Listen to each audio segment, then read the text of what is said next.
Magandang hapon mga ka-happy hour. Narito ang mga balita para sa MBC TV Network News Update 5 PM edition.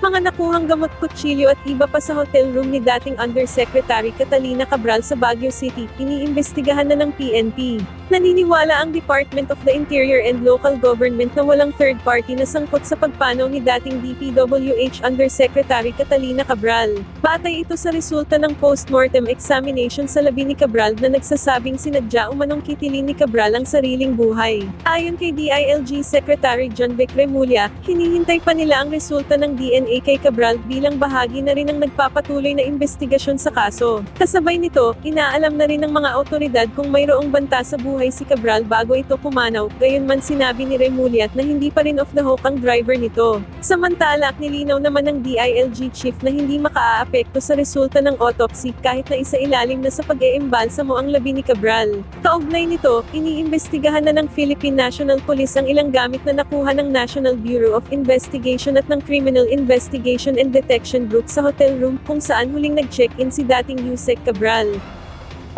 If we're talking about the knife or the items that were recovered, yung knife for self-protection or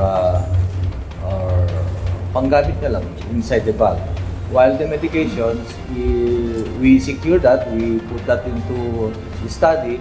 That's why the cadaver, kumuha tayo ng, during the conduct of autopsy, we also took tissues so that we can study if these medications were used. Hindi naman, kasi ang embalsamo naman the cause of death was not drug related Diba? It was not caused, it was caused by a fall. And no embalming process can change the evidence present. At sa ating Metro Manila ngayon, MMDA nagpaalala sa publiko na planuhin maigi ang kanilang biyahe ngayong holiday season. Pinaalalahanan ng Metropolitan Manila Development Authority ang mga motorista na planuhin maigi ang kanilang biyahe ngayong holiday season. Ito'y makaraang i-anunsyo ng ahensya ang suspensyon ng Expanded Number Coding Scheme simula ngayong araw hanggang sa araw ng Pasko, December 25.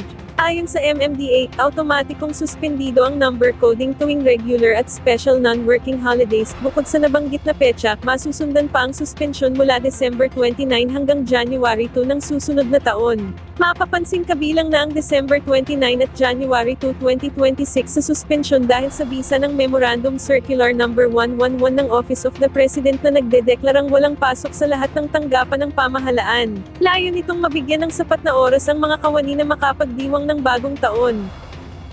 Ating alamin ang mga latest update mamayang alas 5:30 ng hapon sa programang Metro Manila Ngayon, Afternoon Edition. Bago tayo magtapos, narito na ang Christmas countdown ngayong araw ng Martes. 2 days na lang, Pasko na. At yan ang mga balita para sa MBC TV Network News Update 5 PM edition. Samahan ninyo kami bukas mula alas 9 ng umaga hanggang alas 5 ng hapon.